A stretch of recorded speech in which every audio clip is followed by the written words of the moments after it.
Hello guys, मैं हूँ स्नेहा अग्रवाल। तो आप जानते हैं कि इससे पहले acid and bases and salt की जो वीडियो है एनसीईआरटी एक्सप्लेनेशन की, वो मैं बना चुकी हूँ और आपने सपोज़ कि वो देख भी ली होगी। I hope so. ठीक है, तो अब हम करने वाले हैं इसके नोट्स वाली। एक मैं पीपीटी बना के लाई हूँ, तो उस पीपीटी के थ्रू हम पूरा चैप्टर चुटकियों में समझ लेंगे। ठीक है, तो स्टार्ट करते हैं बिना किसी देरी के चैप्टर को। ठीक है, तो जो हमारा एसिड बेसिस एंड सॉल्ट है, इसके सबसे पहले हम देख लेते हैं कंटेंट। ठीक है, हमारा कंटेंट क्या है, यानी हम क्या क्या पढ़ने वाले। हम पढ़ेंगे सबसे पहले मतलब कि एसिड बेसिस और सॉल्ट का इंट्रोडक्शन की वो क्या क्या होते हैं। ठीक है, फिर हम पढ़ेंगे इंडिकेटर्स के बारे में। इंडिकेटर्स क्या होते हैं, आई थिंक आपको पता ही होगा इंडिकेटर्स क्या होता है, और नाम से ही पता चलता है। इंडिकेटर मतलब जो पता लगाता है। इंडिकेटर्स मतलब जो पता लगाता है। ठीक है, आप किस बात का पता लगाता है, चैप्टर से समझ आ रहा होगा। पता लगाता है कि वो एसिड है या फिर वो बेस है। ठीक है, उसे हम क्या बोलते हैं, उसे हम बोलते हैं इंडिकेटर। ठीक है, ओके। तो अब हम देखेंगे दूसरा, जिसका नाम है न्यूट्रलाइजेशन। तो न्यूट्रलाइजेशन क्या होता है, इसका भी नाम से पता चल रहा है। न्यूट्रलाइजेशन में एक वर्ड छुपा है, न्यूट्रल, है ना। न्यूट्रल का मतलब क्या होता है, न्यूट्रल का मतलब होता है ना ही एसिड ना ही बेस, है ना। मतलब ना ही ये, neither this and neither not. अब इस चैप्टर में नाइदर दिस में क्या हो सकता है, नाइदर एसिड नाइदर बेस, है ना। यानी जो एसिड भी नहीं है और जो बेस भी नहीं है, उनके बीच का है ना। ओके, अब एक और चीज़ बता दूं कि जब हम एसिड को बेस में मिला देते हैं तो वो हमें क्या देते हैं, सॉल्ट देते हैं, और हमें देते हैं वाटर, है ना। तो बच्चों का यहाँ कंफ्यूजन होता है कि एसिड और प्लस बेस तो हमारा न्यूट्रल हो जाता है। हाँ, न्यूट्रल तो हो ही जाता है, बट जो हमें गिवन में फॉर्म होता है वो क्या होता है, फॉर्म सॉल्ट। ठीक है, इसको हम और डिस्कस अच्छे से करेंगे। अभी बस आपको इंट्रोडक्शन मिल रहा था चैप्टर का। ठीक है, तो अब हम स्टार्ट करते हैं टॉपिक से। तो जैसे कि ये डायग्राम्स आप देख ही रहे होंगे, है ना। इसमें ये सब और ये सब क्या है, कुछ एसिड्स होंगे, इसमें कुछ बेस होंगे। ठीक है, अब वो कैसे पता लगाते हैं कि ये एसिड है या ये बेस है, वो हम देख लेते हैं। ठीक है, तो अगर कोई भी चीज़ एसिड है तो वो कैसी होगी, सॉर। सॉर का मतलब खट्टा। ठीक है, ओके ना। अब जिस सौर में भी क्या प्रेजेंट होता है, सौर में हमारा प्रेजेंट होता है एसिड। ठीक है, मतलब कि जो भी चीज़ खट्टा है या जो भी चीज़ सौर है, उसमें क्या होगा, उसमें एसिड होगा। और जहाँ एसिड होगा वो उसको हम क्या बोलेंगे, एसिडिक सब्सटेंस। क्यों बोलेंगे, क्योंकि वो एक एसिड उसमें प्रेजेंट है, तो वो एसिडिक का ही सब्सटेंस होगा ना। ठीक है, तो याद रखना है, जो भी सौर वो एसिड उसमें प्रेजेंट है, उसको हम क्या बोलते हैं, एसिडिक सब्सटेंस। ओके, ऐसे ही हमारा बेस है। बेस क्या, बिटर यानी कड़वा, जैसे कि और या फिर क्या होता है, सोपी इन टच। दो टाइप के हमारे बेसिस। हमारा बेस होता है, उसकी दो प्रॉपर्टीज़ होती हैं। ठीक है, दो प्रॉपर्टीज़ मतलब कि दो तरीके से हम उसको पहचान सकते हैं। ठीक है, अब कैसे कैसे वो देखिए। पहला तो है हमारा कि वो ना बिटर होता है, यानी कड़वा होता है टेस्ट में। ठीक है, तो पहला हमारा हो गया टेस्ट से रिलेटेड। ठीक है, ओके। देन जो सेकंड है वो हमारा है टच से रिलेटेड। किससे रिलेटेड, टच मतलब वो छूने में ना सोपी होता है। जैसे आपकी जो साबुन यानी सोप होती है, जैसे वो थोड़ी सोपी होती है, उसकी तरह होता है। तो पहला क्या, बिटर कड़वा और सोपी इन टच। ठीक है, अच्छा, जिसमें भी ये होगा, बिटर होगा या सोपी, दोनों में से अगर एक भी है तो वो क्या है, बेस है। और अगर दोनों है तो भी बेस है। मतलब जैसे कि जिसमें दोनों है, उसका एग्जाम्पल क्या हो सकता है, उसका एग्ज़ाम्पल अगर हम ले तो एक हमारा हो सकता है थोड़ा बेकिंग एंड सोडा, है ना। बेकिंग सोडा हो सकता है, और क्या हो सकता है, आपकी सोप। ये दोनों थोड़े मतलब एक उसकी तरह ही होती है, जिसमें दोनों प्रॉपर्टीज़ होती है, बेकिंग सोडा और सोप। ठीक है, ओके नाउ। अब जिसमें सिर्फ एक है, मतलब अगर मैं बिटर की बात करूँ, जो बिटर होता है तो वो तो बहुत सारी चीज़ें, है ना। हम कुछ भी हम ले सकते हैं, लाइक हम ले सकते हैं, अच्छा हम ना इसमें मेनली हम बेस में लेते हैं केमिकल्स के नेम, लाइक NaOH। ठीक है, NaOH क्या, सोडियम होता है हमारा Na, और OH होता है हमारा हाइड्रोक्साइड, तो सोडियम हाइड्रोक्साइड। ठीक है, और अच्छा तो हम मैं क्या बोल रही थी, तो जो भी टेस्ट में बिटर होगा और सोपी होगा टच में, वो उसमें क्या होगा, बेस प्रेजेंट होगा, ठीक है। और जिसमें भी बेस प्रेजेंट है यानी वो एक टाइप का सब्सटेंस है, और बेस है तो यानी वो बेसिक सब्सटेंस हो गया, ठीक है। ओके, इतनी चीज़ समझ आ गई है, तो अब हम आगे बढ़ते हैं। अब हम जरा ना एसिड की प्रॉपर्टीज़ देख लेते हैं, जो कि बहुत ज़्यादा इम्पोर्टेंट है, ठीक है। ओके, तो जो हमारा वर्ड एसिड है ना, वो आया कहाँ से है, पहले उसे समझिए। जो हमारा वर्ड एसिड है वो आया है एक लेटिन वर्ड से, जिसका मतलब है, तो जो हमारा लेटिन वर्ड है, मतलब जो हमारा एसिड है, वो एक लेटिन वर्ड से आया है जिसका नेम है एक्कीरे, ठीक है। इस एक्कीरे का मतलब क्या होता है, सौर। तो जो हमारा एसिड है उसका मतलब भी क्या हुआ, सौर, ठीक है, ठीक। ओके, नाउ जो हमारा एसिड है, इसीलिए वो टेस्ट कैसा करता है, सॉर यानी खट्टा। एंड जो केमिकल नेचर है सब्सटेंस का, मतलब एग्ज़ाम में ना आपको 1 मार्क क्वेश्चन क्या पूछेंगे कि मतलब ये बताओ केमिकल नेचर कैसा है एसिड्स का, ठीक है। क्या पूछेंगे कि केमिकल नेचर बताओ। अब केमिकल नेचर क्या होता है पहले वो समझिए। केमिकल नेचर होता है जो कि चेंज हो सकता है ना। अब जो हमारा एसिड, मतलब हमारा जो एसिड है वो चेंज ही तो कर रहा है, मतलब एक तरह से खट्टा ही तो हो रहा है, यानी एसिड जो है हमारे केमिकल चेंज है। अब उसका नेचर कैसा है कि वो एसिड है, यानी एसिडिक, ठीक है। तो एग्जाम्स में आपको क्या लिखना है, chemical nature of substance that contain acid is acidic. और अगर यहीं पे अगर आपसे पूछा जाए कि बेस का केमिकल नेचर बताओ, फिर तो बेस का क्या हो जाएगा, बेसिक, है ना। बस जो भी है उसमें IC लगा देना आपको पीछे, ठीक है। तो केमिकल नेचर बन जाएगा वो एसिड और बेस का, ठीक है। एग्जाम्पल्स हम इसके देखिए, तो जैसे कि कर्ड हो गया। कर्ड में हमारा एक एसिड होता है जिसका नाम होता है लैक्टिक एसिड, है ना। अच्छा, इसका नाम लैक्टिक एसिड क्यों होता है, क्योंकि इसमें लैक्टोबैसिलस वाला माइक्रो ऑर्गेनिजम्स होता है, ठीक है। अभी माइक्रोजम क्या होता है यहाँ पढ़ेंगे क्लास 8th में, अगले साल ही पढ़ने वाले हैं, ठीक है। तो कर्ड में लैक्टोबैसिलस होता है, उसकी वजह से लैक्टिक एसिड होता है, ठीक है। और आपको पता भी है कि दही खट्टी होती है ना। ओके, नाउ जो लेमन है वो खट्टा भी होता है क्योंकि वो एसिड है, ठीक है। और ऑरेंज भी खट्टा होता है, ग्रेप्स, विनेगर, आंवला, टर्मरिन, ये सब क्या है, ये सब हैं आपके एसिड्स, ठीक है। ओके, अब मैं एक और चीज़ बता दूँ कि ये जो आपका टर्मरिन है ना, ये जो है ये मतलब येलो कलर का होता है ना, ये एक टाइप से हम इसको इंडिकेटर भी यूज़ कर सकते हैं, ठीक है। अब जब हम देखेंगे तब मैं आपको बताऊंगी, जब हम आगे अभी नेक्स्ट स्लाइड में देखने वाले हैं कुछ, ठीक है। अब जो हमारा एसिड है वो किस में टर्न हो जाता है, ब्लू से रेड। अब इसका मतलब क्या है कि एसिड जो है वो टर्न हो जाता है ब्लू लिटमस से रेड, मतलब कि जो हमारा लिटमस पेपर है ना, वो एक टाइप का क्या होता है, इंडिकेटर होता है, जो कि पता लगाता है कि एसिड है बेस। और वो कैसे पता लगाता है, अपना कलर को चेंज करके, ठीक है। ओके, अगर मतलब कैसे कलर को चेंज करता है वो देखिए। तो देखिए कि मैं ना ड्रॉ कर रही हूँ, एक ये बाउल है, ठीक है, और एक ये बाउल है, ठीक है। अब इसमें मैंने जो गेरा सब्सटेंस, वो गेरने के बाद जब मैंने लिटमस पेपर को गेरा तो उसका कलर कैसा हो गया, रेड। उस लिटमस पेपर का रेड इसमें कैसा हो गया, रेड। और इसमें जब गिरा दूसरे बाउल बीकर बी में, और ये ए था, तो जब बी में गिरा तो जो हमारा लिटमस था वो हो गया ब्लू। अब इससे हमें क्या पता चलता है, जब भी आपका लिटमस पेपर रेड होता है, मतलब पहले, मतलब अगर वो कोई भी कलर है बट अगर वो रेड में चेंज हो रहा है तो मतलब वो एसिड है, ठीक है। और अगर हमारा वो ब्लू में चेंज हो रहा है तो वो हमारा क्या है, बेस है, ठीक है। ओके,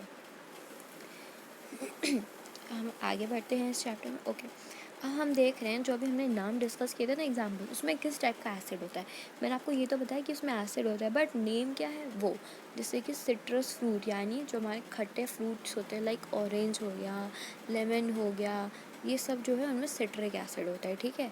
जो हमारे सिट्रिक फ्रूट्स होते हैं उनमें सिट्रिक एसिड होता है, ठीक है। ओके, नाउ कर्ड जो है मैं आपको ऑलरेडी बता चुकी हूँ, उसमें लैक्टिक एसिड होता है। जो हमारा स्पिनच होता है ना, और जो हमारे पालक होता है, इन सब में ऑक्सैलिक एसिड मिलता है। कैसा, ऑक्सैलिक। और हमारा ऑक्सैलिक ना एक और में मिलता है, टोमेटोज़ में, ठीक है। किस में मिलता है एसिड, ये टमाटोज़ में भी ऑक्सैलिक एसिड होता है। ओके, नाउ जो हमारा आमलस हो गया, सिट्रस फ्रूट हो गया, उसमें होता तो सिट्रिक वाला एसिड ही है, बट एक और टाइप का एसिड होता है जिसका नाम होता है एस्कॉर्बिक एसिड, ठीक है। उसमें कौन सा विटामिन होता है? C vitamin. अब जो आपके टर्मरिंड हो गए, ग्रेप हो गए और या फिर अनराइप यानी कच्चे मैंगोज हो गए, उसमें मिलता है हमें टार्टारिक एसिड, ठीक है।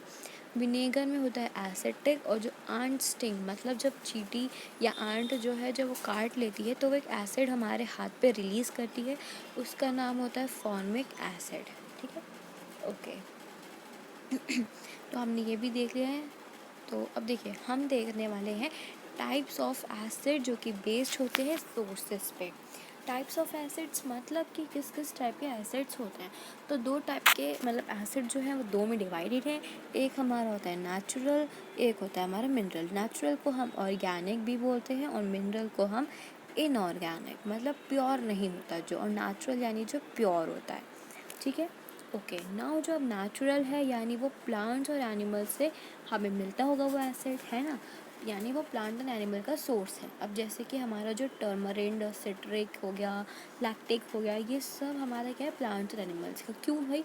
जैसे सिट्रिक है, वो सिट्रिक एसिड किसका था? हमारा, याद कीजिए, टमाटोज का था, है ना, और लेमन का था। तो ये सब क्या है? प्लांट से ग्रो होता है ना, तो ये हम इसलिए हमारा नेचुरल हो गया। अब जैसे टार्टारिक था, वो टर्मरिंड, ग्रेप्स, अनराइप मैंगो ये सब था, तो इसलिए वो प्लांट से ही मिल रहा है हमें, तो वो नेचुरल हो गया। और लैक्टिक एसिड तो वो दही होता है। दही किससे बनता है? दूध से। और दूध किसका सोर्स है? एनिमल का। और एनिमल यानी नेचुरल, है ना। ओके अब हम देख लेते हैं मिनरल यानी जो इनऑर्गेनिक है, मतलब कि वो मिनरल से बना है। जैसे कि नाइट्रिक एसिड, नाइट्रिक एसिड को हम कैसे लिखते हैं?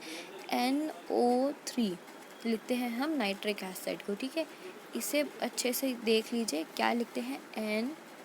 NO3 हम लिखते हैं नाइट्रिक एसिड को। ये ना कुछ टाइप के केमिकल्स होता है, ठीक है। जैसे कि हम जो नॉर्मल यूज़ करते हैं ये तो हमारे फूड में होता है, बट जो ये वाले हैं मिनरल्स वाले, ये लैब में मिलते हैं। लैब में क्यों? ताकि हम मतलब जो केमिकल्स वाले होते हैं ना, जो केमिकल्स होते हैं जो केमिस्ट्री की लैब में यूज़ होते हैं, ये वो वाले होते हैं, ठीक है। ओके नाउ नाइट्रिक एसिड हो गया, नाइट्रिक यानी NO3। देन हमारा हो गया हाइड्रोक्लोरिक, हाइड्रोक्लोरिक यानी HCl। ये HCl जो है ना, ये आपकी स्टमक में भी होता है। स्टमक में कैसे? आपने न्यूट्रिशन इन एनिमल्स वाला चैप्टर पढ़ा होगा, उसमें आपने पढ़ा होगा कि आपकी स्टमक में एक गैस्ट्रिक जूस रिलीज़ होता है जो कि 3 जूसेस रिलीज़ करता है, एक HCl, एक पेप्सिन और एक म्यूकस। उसमें जो HCl है, होता तो ये खुद एसिड है, पर ये क्या करता है? एसिड होने की वजह से हमारी स्टमक में जो जर्म्स होते हैं, है ना, उनको मारता है, ठीक है। Okay and next type of क्या है? Sulphuric acid. सल्फ्यूरिक को हम क्या लिखते हैं? SO3, ठीक है। जिसमें भी IC लग रहा है ना पीछे, जैसे नाइट्रिक हो या हाइड्रोक्लोरिक, सल्फ्यूरिक, वो सब हमारे ना O3 वाले होते हैं, ठीक है। अब आप कहेंगे HCl नहीं था। HCl क्यों नहीं था? क्योंकि उसमें हाइड्रो यानी हाइड्रोजन और क्लोरिक मतलब Cl हो गया था, इसलिए दो टाइप के उसमें एलिमेंट्स आ गए थे, ठीक है। और ये जो होता है ना, यूजुअली डेंजरस होते हैं। डेंजरस क्यों? क्योंकि ये केमिकल्स एसिड हैं। अगर एसिड कहीं गिर जाता है ना आपकी, मतलब आप जैसे लैब में है, आप क्या कर रहे हैं? इनसे कुछ वो कर रहे हैं, इन्वेंट करना चाह रहे हैं ना, केमिकल वगैरह बना रहे हैं। तो जब आप ये करते हैं, अगर हल्का सा भी एसिड कहीं गिर जाता है ना, पूरी स्किन, जो पूरी स्किन है वो ख़राब हो जाती है, ठीक है। तो इसलिए डेंजरस होता है। ओके नाउ अभी हमने देखे टाइप्स ऑफ एसिड, हमने वो किसके बेस पे देखे? हमने वो देखे सोर्सेस के बेस पे, मतलब कि जो हमारे एसिड हैं वो कहाँ से आते हैं। एक तो नेचुरल यानी प्लांट और एनिमल से आते थे, और एक हमारे मिनरल से बन के आते थे, है ना। तो ये हमने सोर्स के बेस पे देखे। अब हम देख रहे हैं कि स्ट्रेंथ के बेस पे। ये वाला जो टॉपिक है ना, इसको बहुत अच्छे से समझिएगा, ये पूरी स्लाइड। क्यों? क्योंकि आपकी क्लास 10th में आएगी और आपको पता है क्लास 10 में बोर्ड्स होता है, तो इसलिए आपको अच्छे से समझना है। ओके ओके नाउ जो टाइप्स ऑफ एसिड है वो हम देख रहे हैं बेसिस ऑन स्ट्रेंथ। स्ट्रेंथ मतलब कि वो अच्छे वाले हैं, स्ट्रॉन्ग वाले हैं या वीक वाले हैं, ठीक है। स्ट्रेंथ ये होता है स्ट्रॉन्ग या वीक। तो हमारे 2 टाइप के एसिड हो गए, स्ट्रॉन्ग और या फिर वीक एसिड्स। तो पहले हम देख लेते हैं अपने स्ट्रॉन्ग एसिड्स को, ठीक है। ओके तो जो हमारे स्ट्रॉन्ग एसिड्स होते हैं ना, 1 मिनट। ओके तो जो हमारे स्ट्रॉन्ग एसिड होते हैं वो यूजुअली क्या होते हैं? मिनरल एसिड्स होते हैं। मिनरल एसिड्स मतलब सॉरी ओके जो हमारे स्ट्रॉन्ग एसिड्स होते हैं वो हमारे मिनरल एसिड्स होते हैं। जैसे कि अभी हमने ऊपर देखे मिनरल एसिड्स कौन से होते हैं, नाइट्रिक एसिड हो गया, हाइड्रोक्लोरिक हो गया, सल्फ्यूरिक, ये सभी हमने ऊपर डिस्कस किए थे, नेक्स्ट स्लाइड में किए थे, है ना। तो ये जब थे ये हमारे मिनरल एसिड्स थे। तो जो भी मिनरल है वो हमारे स्ट्रॉन्ग एसिड्स होते हैं, ठीक है, ओके। और ये डेंजरस होते हैं, और ये क्या करते हैं, मैं आपको बताया था, हमारी स्किन को पूरा ख़राब यानी जला देते हैं। और क्यों जला देते हैं, क्योंकि ये हाईली कोरोसिव होते हैं। कोरोसिव मतलब कि इनके अंदर इतनी ताकत है कि पूरी स्किन या कुछ जिस पे भी गिरेंगे ना उसको पूरी तरह से जला के रख देंगे। तो यानी कोरोसिव मतलब कि जो जंग लग जाता है, ख़राब कर देते हैं, या फिर रिएक्टिव होता है, मतलब एकदम से गिरते ही एकदम अपना रिएक्शन शुरू कर देते हैं। यानी अगर स्किन पे गिरा है तो जलाना शुरू कर देते हैं, अगर आयरन वगैरह मेटल्स पे गिरा है तो फिर क्या होता है, तो जंग लगना शुरू हो जाते हैं। तो ये ज़्यादा रिएक्टिव होते हैं। कोरोसिव का मतलब रिएक्टिव होता है, ठीक है, ओके। अब स्ट्रॉन्ग एसिड तो हमारे हो गए मिनरल एसिड्स। तो वीक एसिड्स कौन से हुए, हमारे ऑर्गेनिक एसिड्स, यानी जो हम खा सकते हैं, एडिबल होते हैं, जैसे कि सेट्रिक, टाटारिक, लैक्टिक, एस्कॉर्बिक, ये सभी हमने ऊपर डिस्कस किए थे, है ना।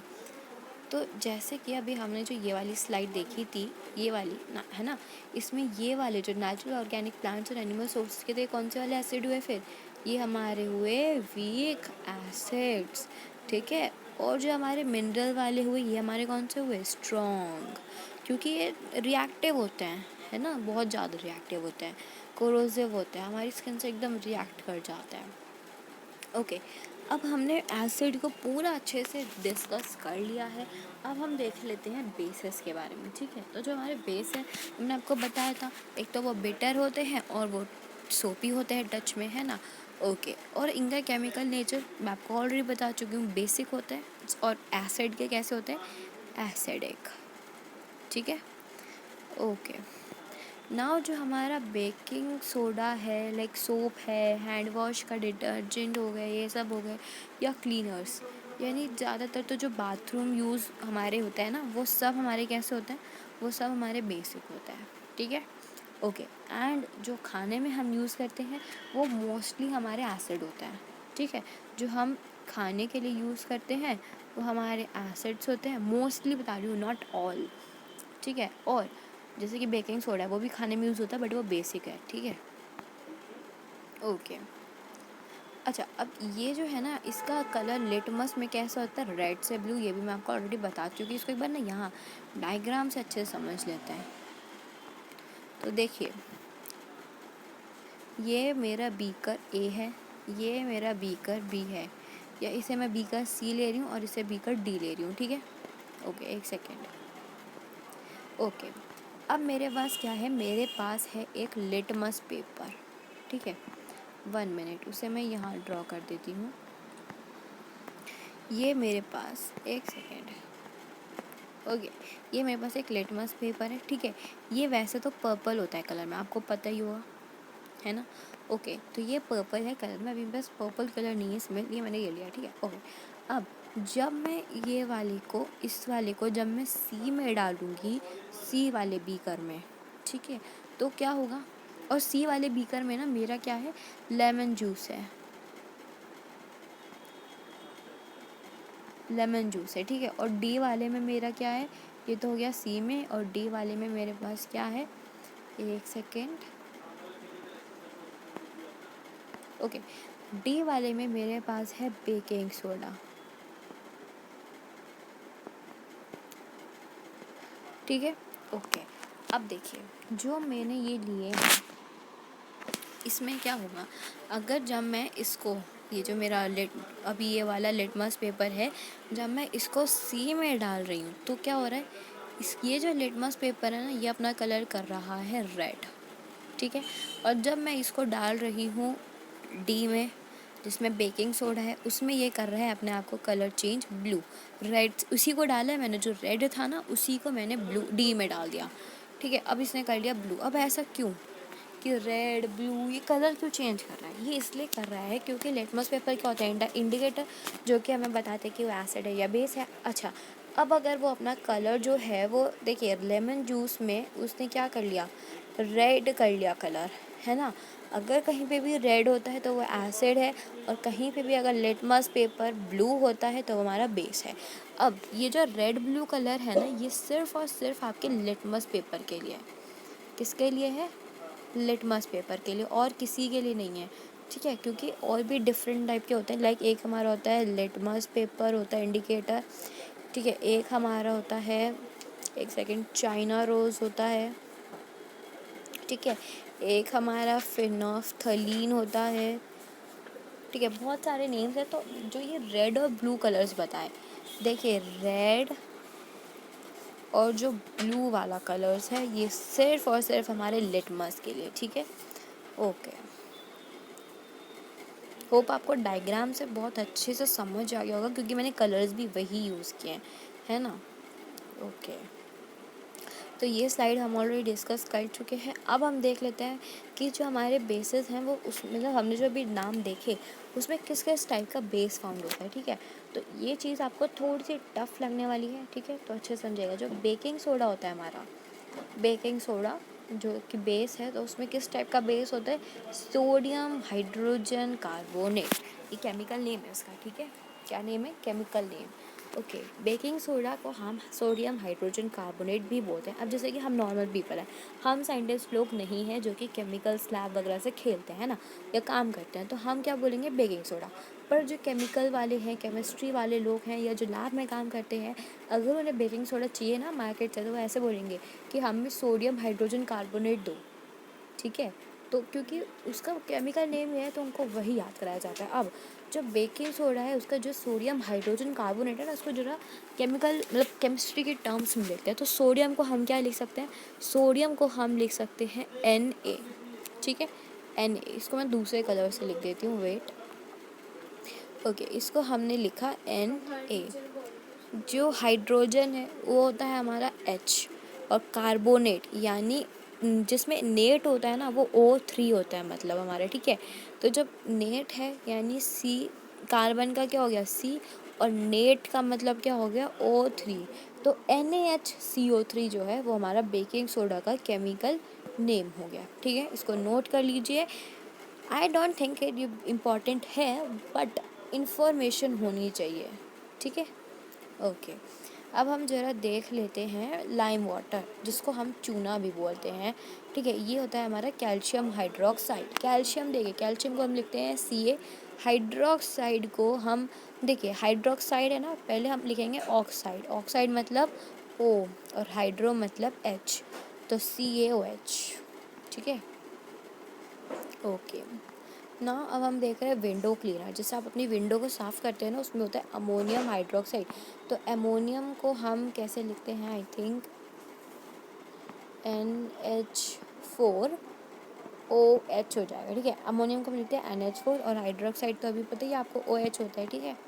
ओके, देन जो हमारा सोप है, सोप को हम लिखते हैं सोडियम हाइड्रोक्साइड, और या फिर पोटेशियम हाइड्रोक्साइड। सोडियम हमारा क्या होता है? Na, और हाइड्रोक्साइड होता है हमारा OH, और या फिर अगर पोटेशियम हाइड्रोक्साइड लिखे तो वो हो जाता है K, हो गया पोटेशियम, और हाइड्रोक्साइड हो गया OH, ठीक है।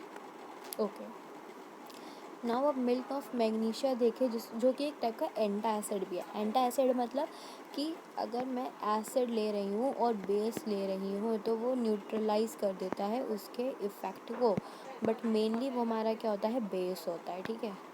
अगर कुछ भी एसिड ज़्यादा हो रहा है अगर हमारे कहीं पे भी, तो हम उसको क्या, उसमें क्या मिला लेते हैं? बेस। और कौन सा बेस?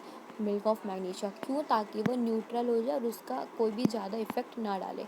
अगर एसिड ज़्यादा हो जाता है तो एसिडिटी हो जाती है, बेस ज़्यादा हो जाता है तो कुछ और प्रॉब्लम हो जाती है, इसलिए हमें उसे न्यूट्रलाइज करना चाहिए, ठीक है। Okay, now milk of magnesium में मैग्नीशियम यानी Mg, और हाइड्रोक्साइड यानी OH, तो ये इसका केमिकल फॉर्मूला। अब हम देख लेते हैं न्यूट्रल, ठीक है। न्यूट्रल क्या यानी? न्यूट्रल इफेक्ट जहाँ पे होता है, मतलब कि कोई भी असर नहीं पड़ता है, ठीक है। जैसे कि इसको हम क्या बोल सकते हैं कि नाइदर एसिडिक नॉर बेसिक, जो हमारा एसिड भी नहीं होता और जो हमारा बेस भी नहीं होता। यानी अगर मैं एसिड फिर प्लस बेस कर दूँ तो ना ही वो एसिड रहेगा ना ही बेस रहेगा, है ना। मतलब कि अगर देखिए मैंने 50 ml एसिड गिरा और 20 ml बेस गिरा, तो कौन ज़्यादा है? अभी एसिड ज़्यादा है, बट अब जब मैं इसको ये न्यूट्रल हो जाएगा तो तब भी हमारा जो एसिड है वो 30 ml तो ज़्यादा ही है ना, 30 ml तो अभी भी ज़्यादा ही रहेगा। तो हमें क्या करना है कि जो हमारा acid plus base equals to neutral होता है उसमें हमें जितना एसिड है उतना ही बेस गिरना पड़ेगा, तभी वो क्या बनेगा, न्यूट्रल। ठीक है। ओके और ये जो हमारा इंडिकेटर होता है ना उसमें हमारा एक कलर भी चेंज नहीं करते। जैसे एसिड में कौन सा कलर होता था, रेड होता था, है ना, और बेस में हमारा ब्लू होता था, बट न्यूट्रल में कलर कोई चेंज नहीं करता है। अब न्यूट्रल है यानी एग्जांपल्स क्या होंगे फिर, यानी जो एसिड भी नहीं है बेस भी नहीं है, ऐसा कौन है, ऐसा हमारा डिस्टिल्ड वाटर है। डिस्टिल्ड वाटर हो गया। ठीक है। एक हमारा शुगर सॉल्यूशन, क्योंकि देखिए जो हमारी शुगर है वो मीठी होती है ना, ना ही वो खट्टी होती है और ना ही वो बिटर होती है, वो मीठी होती है। तो ना ही वो एसिड है ना ही वो बेस है, वो क्या हुआ फिर, न्यूट्रल। जो हमारा कॉमन सॉल्ट है वो क्या होता है, वो कड़वा होता है, नहीं, कड़वा तो नहीं होता वो, है ना, ना ही वो हमारा मतलब खट्टा होता है, तो फिर वो क्या है, वो न्यूट्रल है हमारा कॉमन सॉल्ट। ठीक है। ओके नाउ अब हम ज़रा देख ले। अच्छा एक चीज़ और दोबारा बता दूं कि जब भी हम एसिड को बेस से मिलाएंगे तो अगर एग्ज़ाम्स में आपको ना कंफ्यूज करने के लिए क्या पूछा जाता है कि एसिड प्लस बेस हमारा क्या होता है, तो एसिड प्लस बेस मिलाएंगे तो इफ़ेक्ट क्या होगा। अगर मैं इफ़ेक्ट की बात कर रही हूँ कि असर क्या पड़ेगा, तो वो कैसा असर होगा, न्यूट्रल होगा। ठीक है। और अगर एग्ज़ाम्स में ये पूछा जाए कि अगर हम एसिड प्लस बेस करें तो फॉर्म क्या होगा, मतलब बनेगा क्या, तो वो क्या बनेगा, हमारा बनेगा सॉल्ट, साथ में एक और चीज़ दैट इज़ वाटर। ठीक है।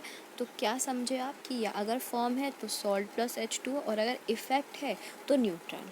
बच्चे इसी में कंफ्यूज हो जाते हैं और लिख के आ जाते हैं न्यूट्रल न्यूट्रल, नहीं, अगर फॉर्म है तो सॉल्ट लिखेंगे। ठीक है।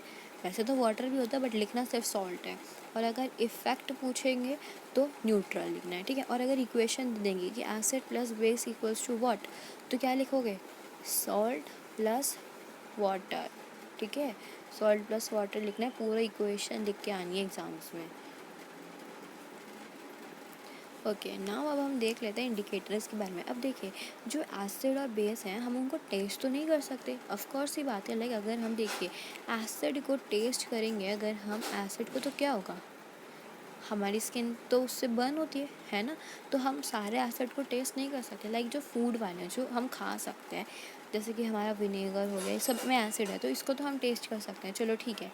बट अगर मैं बात कर रही हूँ लाइक HCl वाले की, है ना, HCl क्या था, हमारा एसिड था, या फिर मैं बात कर रही हूँ NO3 की, नाइट्रिक एसिड की, है ना।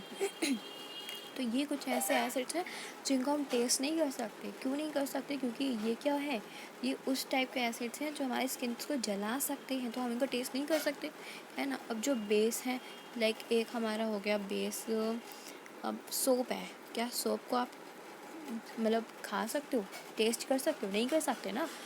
ओके पर हाँ हम इसे टच करके तो पता लगा सकते हैं। ठीक है। अब क्या है हमारा, जैसे कि अब हमारा एक और मैं लूँ कि Mg, हमने जो देखा था मैग्नीशियम हाइड्रोक्साइड, है ना। तो जो हमारा मैग्नीशियम हाइड्रोक्साइड है, क्या हम उसे टेस्ट करके या टच करके पता लगा सकते हैं, नहीं लगा सकते, नहीं तो हमारी स्किन ख़राब हो जाएगी, है ना। तो हम अपनी स्किन्स को क्यों डालें विदाउट टेस्ट किए, मतलब, है ना, तो हम अपनी स्किन को क्यों ख़राब करें। तो इसलिए इन्वेंट हुए इंडिकेटर्स, ताकि हम पता लगा सके बिना टेस्ट किए और बिना छुए। तो इंडिकेटर्स क्या है, एक स्पेशल टाइप के सब्सटेंस होते हैं जो कि ये टेस्ट करते हैं कि जो हमारा सब्सटेंस है, कोई भी मटेरियल है या कोई भी सब्सटेंस है, वो एसिड है या फिर वो बेस है। ठीक है। तो ये जो MgOH है ये एसिड है या बेस है, कैसे पता लगा, इन इंडिकेटर्स से। ठीक है। ओके तो अब हम नेक्स्ट स्लाइड पे चलते हैं, एक सेकेंड। ओके तो जो हमारे इंडिकेटर्स हैं अब वो दो टाइप के होते हैं, एक नेचुरल और एक सिंथेटिक। नेचुरल में हमारे देखिए, पहले सिंथेटिक देख लीजिए। सिंथेटिक में हमारा एक आता है फिनोफ्थलीन, फिनोफ्थलीन। ठीक है। एग्जाम्स में इन सब के बारे में पूछा जाएगा, इंडिकेटर्स के बारे में एक एक चीज़ आपको पता नहीं चाहिए। ठीक है। तो आप जो भी पढ़ाऊँगी उससे बहुत अच्छे से समझना अबाउट इंडिकेटर्स की। जो दो टाइप के होते हैं, नेचुरल, सिंथेटिक। सिंथेटिक हमारा फिनोफ्थलीन हो गया, और जो नेचुरल होता है उसमें हमारा यानी जो नेचर से बना है ना, तो नेचर से कौन कौन बना है, हमारा लिटमस हो गया। अब लिटमस कहाँ से आया, हमारा जो लिटमस है ना वो हमारा आया है एक प्लांट है जिसका नाम होता है लिचन। ठीक है, एक सेकेंड। लिचन एक प्लांट है जिससे हमारे लिटमस आया है, और टर्मरिक आपको पता ही है कि वो नेचुरल है ना, और चाइना रोज़। तो ये 3 टाइप के हमारे नेचुरल हो गए, और फिनोल्फ्थालीन हमारा हो गया सिंथेटिक। अब ये कलर चेंज करेंगे हमें तभी तो पता लगेगा कि ये इंडिकेटर्स हैं। मतलब अगर वह एसिड में कोई और कलर कर रहे हैं और बेस में कोई और कलर, तभी तो हमें पता चलेगा कि वो इंडिकेटर्स हैं। तो वो कौन से कलर्स हैं वो देख लेते हैं।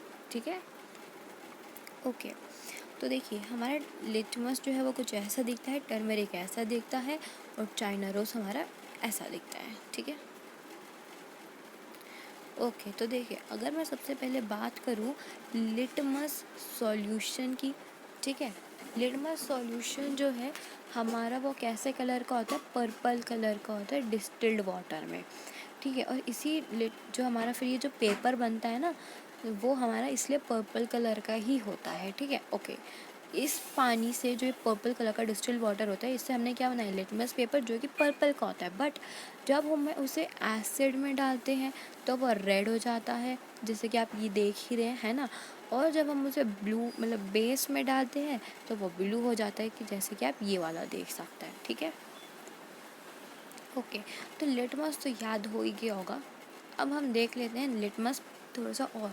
लिटमस जो है ना वो हमारा एक नेचुरल डाई है। नेचुरल डाई मतलब खुद ही बना है, खुद ही एक नेचुरल इंडिकेटर है। और वो कहाँ से आया है, वो आया है लिचन प्लांट से, मैं आपको ऑलरेडी बता चुकी हूँ। ठीक है, ओके। ये अब कैसे मिलेगा हमें, है ना, तभी तो हम पता लगा पाएंगे जब हमें मिलेगा। तो ये हमें सॉल्यूशन में भी मिल सकता है।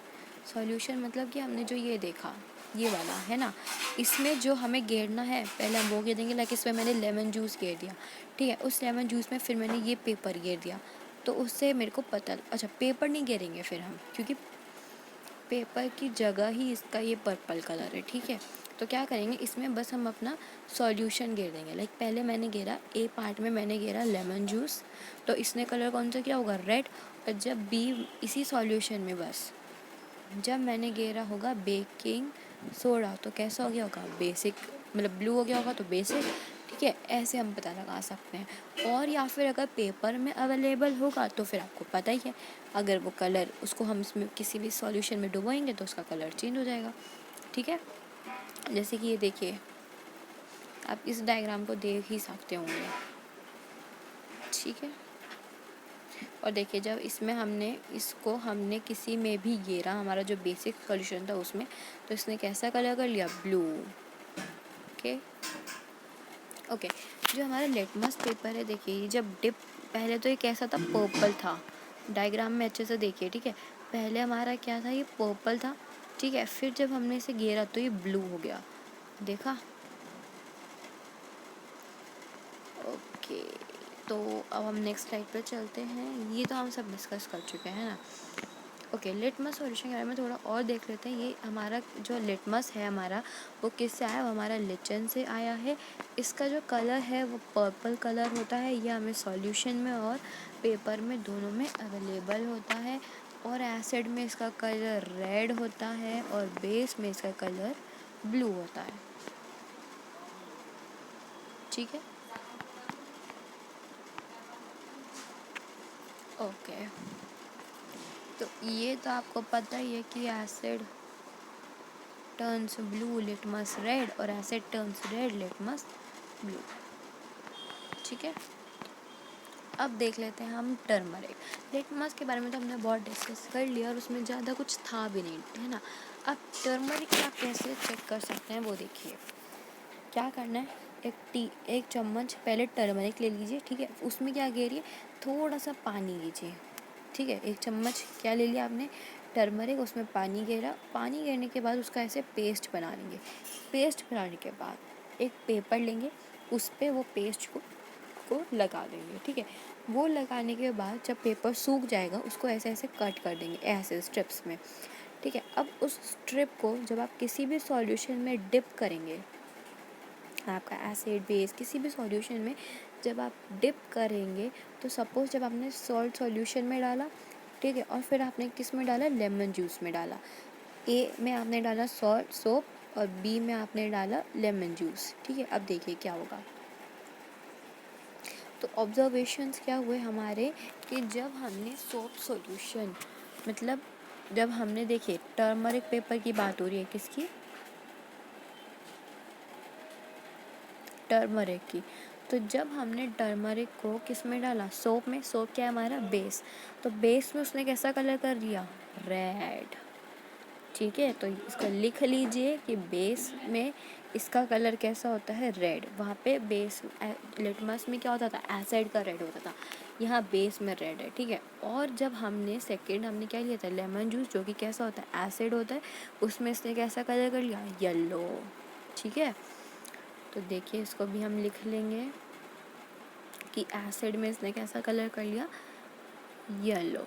ठीक है, तो जब रेड में कवर हुआ तो वो बेसिक, और एक सेकेंड, जो हमारा टर्मरिक था वो तो ऑलरेडी येलो था ना, फिर हमने क्या किया, हमने उसी को एसिड में डाला और उसने येलो ही रखा, कलर चेंज ही नहीं किया। यानी एसिड में कैसा होता है, उसका येलो होता है, और हमारा बेसिक में कैसा होता है, रेड। ठीक है, इसको नोट करते चलिए इंडिकेटर्स के टॉपिक को। ठीक है, टर्मरिक सॉल्यूशन होप आपको समझ आ गया होगा, इसको कैसे बनाना है वो भी आ गया होगा समझ। अब हम देख लेते हैं चाइना रोज़।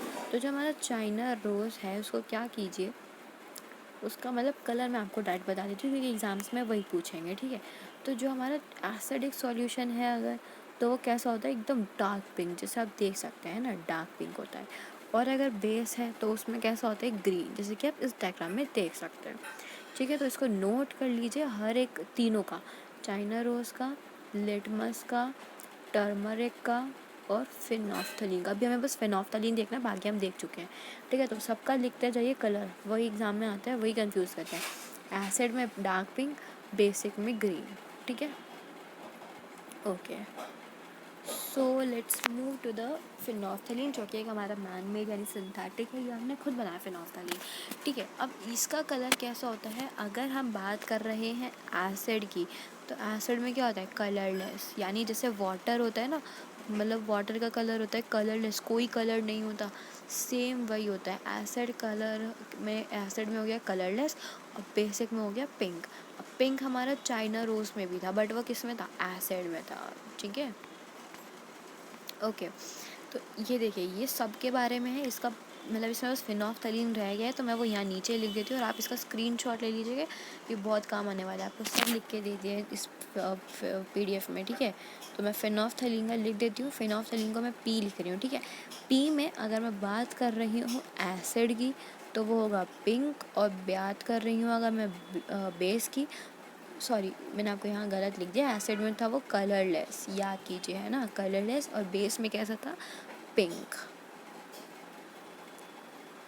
ठीक है, और बाकी आप इस पूरे का स्क्रीनशॉट ले लीजिए क्योंकि इसमें लिटमस, टर्मरिक, चाइना, फिनॉफ्थलीन सब है। ठीक है, और या फिर अगर आपको उसका नहीं लेना है, उसमें देखिए फिनॉफ्थलीन नहीं था ना, तो इसको रहने दीजिए, आप इसका ले लीजिए। देखिए इसमें सारे कलर्स हैं, यहाँ इंडिकेटर्स के नाम हैं, यहाँ एसिड में उनका कलर है, और यहाँ उसमें बेसिक का कलर है। ठीक है, तो ये आपको एग्ज़ाम में बहुत हेल्पफुल होने वाला है, प्लीज़ इसका स्क्रीनशॉट ले लें। मैं वीडियो को रोक के रखी हूँ इतने, तो आपने स्क्रीनशॉट ले ही लिया होगा। ठीक है, हम आगे चलते हैं फिर। ओके, अब ज़रा हम बात कर लेते हैं एसिड रेन के बारे में। ठीक है, पर देखिए एसिड रेन से पता चल रहा है कि जो भी बारिश होती है उसमें क्या होगा, एसिड होगा, है ना। तो अब एसिड रेन बनती कैसे, हमें तो नॉर्मल रेन पता है, ये एसिड कैसे बन जाती है। तो देखिए एक रेन होती है जिसमें ना बहुत सारा एसिड होता है, तो उसको हम क्या बोलते हैं, एसिड रेन। अब इस एसिड रेन ये कैसे बनती है वो देखिए, जो हमारी रेन है वो एसिड क्यों बनती है, क्योंकि उसमें क्या क्या होता है, कार्बन डाइऑक्साइड, सल्फर डाइऑक्साइड और नाइट्रोजन डाइऑक्साइड। मतलब कि देखिए कार्बन डाइऑक्साइड में अगर रेन वाटर, बारिश हो रही है, ये नॉर्मल वाटर है, इसको एयर में हमारे क्या होते हैं, सारी गैसेस होती हैं, तो एयर से इसको पहले मिल गई CO2, कार्बन डाइऑक्साइड, उससे इसने मिलके क्या बना लिया, कार्बोनिक एसिड। कार्बोनिक मतलब CO3। ठीक है, फिर इसने क्या किया, सल्फर डाइऑक्साइड ले लिया एयर से और रेन वाटर से मिल गया, तो इसने क्या बनाया, सल्फ्यूरिक यानी SO3। फिर ये किससे मिला, फिर ये मिला नाइट्रोजन डाइऑक्साइड से जो एयर में प्रेजेंट होती है। नाइट्रोजन डाइऑक्साइड मतलब NO2, ठीक है, उससे मिलके इसने क्या बनाया, NO3 रेन वाटर से, ठीक है। तो हमारी इक्वेशन क्या बनी देखिए, जो हमारी एसिड रेन है वो किससे बनी है, पहले तो हमारी वो बनी है, एक सेकेंड, CO3 से, देन SO3 से एंड देन NO3 से। तो जब ये सब हमारे मिल जाते हैं तो क्या बनती है, एसिड रेन, ठीक है। ओके, नाउ ये सब जो है इसमें ना पॉल्यूटेंट्स ये सब चीज़ होती है, कार्बोनेट, नाइट्रेट, ये सब। तो ये सब क्या कर सकती हैं, जब एसिड रेन गिरती है ना तो सारे क्रॉप्स, सारी बिल्डिंग, सारे प्लांट्स, एनिमल्स, सारे मॉन्यूमेंट्स जो हैं, वो सब जो भी एक्वेटिक लाइफ है सब ख़त्म हो जाता है, सब डैमेज हो जाता है। क्यों, क्योंकि एसिड है ना, एसिड मैंने आपको बताया था, स्किन पे गिरते ही या कहीं पे भी गिरते ही इंसान मर जाएगा या फिर उसकी स्किन जलने लगेगी, तो एक टाइप का वो मर ही गया, ठीक है। ओके, अब हमारा एक बेस्ट टॉपिक न्यूट्रलाइजेशन, ये टॉपिक मुझे सबसे अच्छा लगता है, न्यूट्रलाइजेशन। क्यों, क्योंकि न्यूट्रलाइजेशन में हमें सिर्फ एसिड प्लस बेस करना होता है ना। तो देख लेते हैं न्यूट्रलाइजेशन क्या है। ये क्या करता है, इफ़ेक्ट को ना कैंसिल कर देता है। मतलब कि अभी मैंने आपको बताया कि जब हम एसिड प्लस बेस करते हैं तो वो हमारा क्या हो जाता है, न्यूट्रल हो जाता है। तो अगर मेरे पास देखिए, सपोज़ किसी को ना एसिडिटी हो गई, एसिडिटी हो गई है मतलब कि उसके स्टमक में क्या हो गया, एसिड हो गया है ना। अब उस एसिडिटी को हटाने के लिए हमें उसमें क्या गिरना पड़ेगा, बेस। क्यों, क्योंकि हमें पता है कि एसिड प्लस बेस क्या होता है, न्यूट्रल। और अगर हमें इस एसिड को कम करना है तो हमें उसे क्या करना पड़ेगा, न्यूट्रल। और न्यूट्रल कैसे होगा, जब यहाँ पे क्या होगा, बेस। तो बेस हमारे एसिडिटी में कौन सा होता है, HCl होता है। तो मुझे बेस के लिए फिर कौन सा चाहिए, कोई सा भी ले सकते हैं। सपोज़ आप ले रहे हैं बेकिंग सोडा ले रहे हैं या फिर आप मिल्क ऑफ मैग्नीशिया ले रहे हैं, तो ये क्या कर रहा है, एसिड के इफ़ेक्ट को कम कर रहा है, ठीक है। क्या कैंसिल कर रहा है, मतलब कि फिर ना ही वो एसिड रहेगा ना ही वो बेस रहेगा, ठीक है। अब जैसे कि हमारा न्यूट्रलाइजेशन हम देखें फिनोल्फ्थलीन में, तो क्या होगा देखिए, एसिड में वो क्या होता था, कलरलेस, और बेस में क्या होता था, पिंक, है ना। तो यही अगर मैं हम दोनों को मिला दे तो क्या होगा, कोई भी कलर नहीं होगा, ठीक है। ओके, अब हम जरा एक और इम्पॉर्टेंट देख लेते हैं कि जब भी हम एक एसिडिक सॉल्यूशन को मिक्स करेंगे बेस से तो क्या होगा, न्यूट्रलाइज हो जाएगा सारा इफेक्ट, ना ही फिर वो एसिड रहेगा और ना ही फिर वो बेस रहेगा, है ना, न्यूट्रलाइज हो गया। तो जो हमारा एसिडिक नेचर है और बेसिक नेचर है वो दोनों ख़त्म हो जाता है, तो क्या बचता है, कुछ भी नहीं।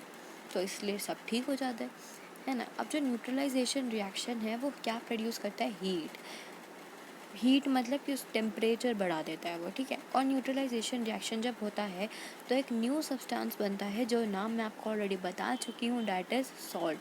तो मतलब हमारा सॉल्ट क्या है, सॉल्ट हमारा एसिड भी हो सकता है, बेस भी हो सकता है और न्यूट्रल भी हो सकता है, ठीक है। ओके, क्यों ये सब तीनों क्यों हो सकता है हमारा सॉल्ट, क्योंकि एसिड प्लस बेस से हमारा मिलके सॉल्ट बना है ना। तो या तो फिर वो एसिड होगा या बेस होगा, और या फिर इन दोनों को मिलके क्या बनते हैं, न्यूट्रल। तो वो भी हो सकता है, बट मेनली हमारा एसिड जो है वो, सॉल्ट जो है वो न्यूट्रल ही होता है, ठीक है। ओके, अब रिएक्शन जो होता है एसिड और बेस में, देखिए एसिड प्लस बेस जब भी रिएक्शन हो रहा है तो हमारा क्या बनता है, न्यूट्रल। और न्यूट्रल में क्या बनता है, सॉल्ट प्लस वाटर, साथ में हीट जो है वो निकलती है, ठीक है।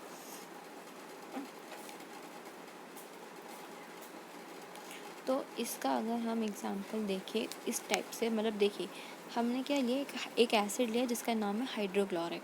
हाइड्रोक्लोरिक को हम कैसे लिखते हैं, HCl। फिर मैंने लिया है सोडियम हाइड्रोक्साइड, सोडियम को हम लिखते हैं Na, और हाइड्रोक्साइड को हम लिखते हैं OH, तो NaOH हो गया, ठीक है।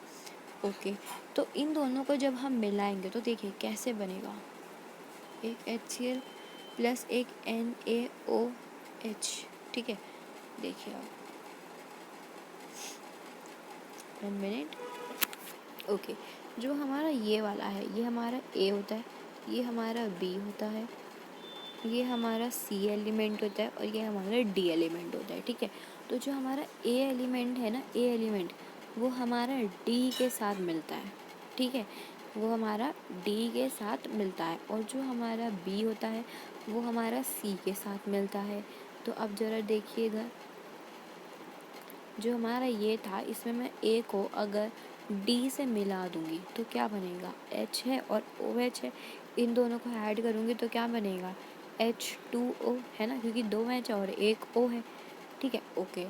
उसके बाद अब जब मैं क्या कर रही हूँ, बी को सी से कर रही हूँ, तो एक क्या है हमारा Cl है और एक हमारा N है, इनको ऐड करूँगी तो क्या बनेगा, NaCl, है ना। तो अब ज़रा देखिए ऊपर, क्या हमारा यही आ रहा है, ये जो हमारा फिर बना, मतलब कि देखिए क्या बना हमारा NaCl और H2O, इन दोनों को सॉल्व करके तो सोडियम क्लोराइड हमारा क्या हो गया, NaCl, और H2 हमारा क्या हो गया, वाटर। ठीक है, तो NaCl जो है वो हमारा क्या है, सॉल्ट है, ये हमारा क्या है, सॉल्ट है, यानी ये न्यूट्रल है, ये ना ही एसिड है और ना ही बेस है, और जो H2 है हमारा वो सिर्फ और सिर्फ वाटर है। ठीक है, ओके। अब जो न्यूट्रलाइजेशन है हमारी डेली लाइफ में क्या होता है, ये 4 प्रोसेस हैं जो हमारी डेली लाइफ में होता है। जैसे कि इनडाइजेशन ट्रीटमेंट, मतलब कि जब खाना अच्छे से हजम नहीं हो रहा है तब। आंट बाइट ट्रीटमेंट, जब चींटी जो है वो काट लेती है तो वो एसिड रिलीज़ करती है तो हमें चीस मारती है, दर्द होता है, पेन होता है, उसको ठीक करने के लिए हमें क्या करना है हम वो देखेंगे। Then soil treatment and then factory waste treatment. ठीक है, तो एक एक करके देख लेंगे। पहले इंडस्ट्रियल ट्रीटमेंट। इंडस्ट्रियल ट्रीटमेंट जो है उसमें क्या होता है कि जो हमारी स्टमक है, मैंने आपको बताया था कि उसमें हाइड्रोक्लोरिक एसिड होता है, मतलब हाइड्रोक्लोरिक मतलब HCl, है ना। हाइड्रोक्लोरिक एसिड होता है, वो क्या करता है, हमें खाने को हजम करने में हेल्प करता है। ठीक है, अब जब हमारी पेट में ज़्यादा क्या हो जाएगा, ज़्यादा HCl हो जाएगा तो क्या हो जाएगा, ज़्यादा एसिडिटी। क्यों एसिडिटी हो जाएगी, क्योंकि वो एसिड से होता है ना। तो एसिड ज़्यादा जब हो जाएगा तो हमें उसको हटाने के लिए हमें उसे न्यूट्रल बनाना पड़ेगा। और न्यूट्रल कैसे बनता है, जब हम उसमें बेस मिलाएंगे, तो बेस में मैं कुछ भी ले सकती हूँ, और जो हमारी एसिडिटी को रिलीफ देता है ना, उसको हम क्या बोलते हैं, एंटासिड्स। एंटासिड क्या करते हैं, न्यूट्रलाइज कर देते हैं। न्यूट्रलाइज मतलब जो भी अगर बेस होगा तो उसको वो क्या कर देंगे, न्यूट्रलाइज कर देंगे। मतलब कि हम एंटासिड में क्या ले सकते हैं, milk of magnesia. Milk of magnesia को मैग्नीशियम हाइड्रोक्साइड भी बोलते हैं, और मैग्नीशियम हाइड्रोक्साइड मतलब MgOH। ठीक है, ओके। नाउ अब हम देख लेते हैं ant bite treatment. Ant bite treatment क्या है कि जब भी चींटी हमें काट लेती है तो वो एक एसिड रिलीज़ करती है, मैंने आपको बताया था उस एसिड के नाम, दैट इज़ फॉर्मिक एसिड। अब क्या होगा, जब उसने एसिड छोड़ा है तो यानी पेन होगा, इरिटेशन होगा, उसको ठीक करने के लिए जब उसने क्या घेरा है, एसिड घेरा है, उसको न्यूट्रलाइज, हमें उसको ठीक करना है, तो वो न्यूट्रलाइज करने से ही होगा। और वो कैसे होगा, अगर हम उसमें बेस घेरेंगे। बेस में मैं क्या घेर सकती हूँ, बेस में ना हम बेकिंग सोडा घेर सकते हैं, ठीक है, या फिर कैलामाइन सॉल्यूशन घेर सकते हैं, या फिर हम टूथपेस्ट भी लगा सकते हैं। टूथपेस्ट कैसे, टूथपेस्ट जो है ना हमारा बेस होता है, इसलिए हमें पता है सुबह हमें रोज़ क्यों कहते हैं कि ब्रश करो, इसलिए बोलते हैं क्योंकि रात को जब हम खा के सोते हैं तो क्या हो जाता है, कीड़े कीड़े क्या करते हैं, एसिड होते हैं। ठीक है, तो उनको ठीक करने के लिए हमें न्यूट्रल करना पड़ेगा, यानी बेस गिरना पड़ेगा। और बेस किस में होता है, हमारे टूथपेस्ट में, तो वो हमें क्या कर देते हैं, ठीक कर देते हैं। ठीक है, तो अगर कहीं पे ज़्यादा एसिड है तो आप टूथपेस्ट भी यूज़ कर सकते हो, और ये तो कॉमनली घर में मिलता ही है ना। ओके, नाउ अब हम देख लेते हैं जरा सॉइल ट्रीटमेंट। सॉइल ट्रीटमेंट क्या होता है कि जब भी हम ज़्यादा केमिकल फर्टिलाइजर्स यूज़ कर लेते हैं तो सॉइल कैसी हो जाती है, एसिड हो जाती है।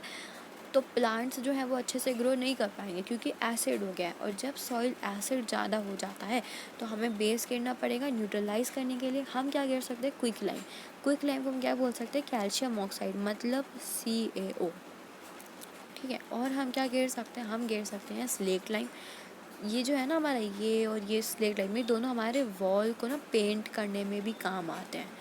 ठीक है, वॉल को पेंट करने में। अब ये क्या, ये आप क्लास 10th में अच्छे से समझ जाएंगे। अभी बस इतना याद रखिए कि सॉइल को ठीक करने के लिए आप ये यूज़ कर सकते हैं। ठीक है, ओके। अगर ये तो बात हुई अगर सॉइल एसिड हो गई है तो, अगर सॉइल बेस हो गई है तो हमें उसमें क्या गिरना पड़ेगा, फिर एसिड गिरना पड़ेगा ताकि वो न्यूट्रल हो जाए। तो आप एसिड गिर दीजिए तब, अगर वो ज़्यादा बेसिक हो गई है तो। ठीक है, अब लास्ट हमारा जो है डैट इज़ फैक्ट्री वेस्ट। तो फैक्ट्री वेस्ट में क्या होता है कि जो भी हमारी फैक्ट्री होती है उसमें क्या होता है, एसिड्स होता है। अब एसिड का जो पानी है, जो फैक्ट्री से बहुत सारा ना पानी वगैरह वेस्ट निकलता है, तो ना लोग क्या करते हैं, पानी में फेंक देते हैं। और पानी में क्या होती है, एक्वेटिक एनिमल्स होते हैं, लाइक फ़िश हो गए और सारे हो गए, तो वो क्या हो जाएंगे, फिर उससे मर जाएंगे। क्यों? क्योंकि उसमें एसिड है। तो उसको हमें फैक्ट्री वालों को जो भी वाटर वो घेरते हैं, जो भी चीज़ें वो घेरते हैं पानी में, उसमें उनको क्या करना चाहिए, वो एसिड होता है तो उसमें उन्हें बेस घेर देना चाहिए, ताकि वो न्यूट्रल हो जाए और फिर मछलियाँ वगैरह इन सबको हार्म ना हो, है ना। ओके, नाउ अब हम ये तो हमने डिस्कस कर ही लिए थे कुछ नेम्स जो जो हमें मतलब मिलते हैं। तो हमारा यहाँ चैप्टर हो गया है फिनिश। अगर आपको कोई भी डाउट्स है कमेंट्स में बताएं, और अगर चैप्टर क्लियर है तो कमेंट्स में लिख दें कि कंसेप्ट हुआ क्रिस्टल क्लियर, ठीक है। और अगर कोई भी डाउट है कमेंट्स में, तो प्लीज़ वीडियो को लाइक शेयर एंड सब्सक्राइब करना ना भूलें।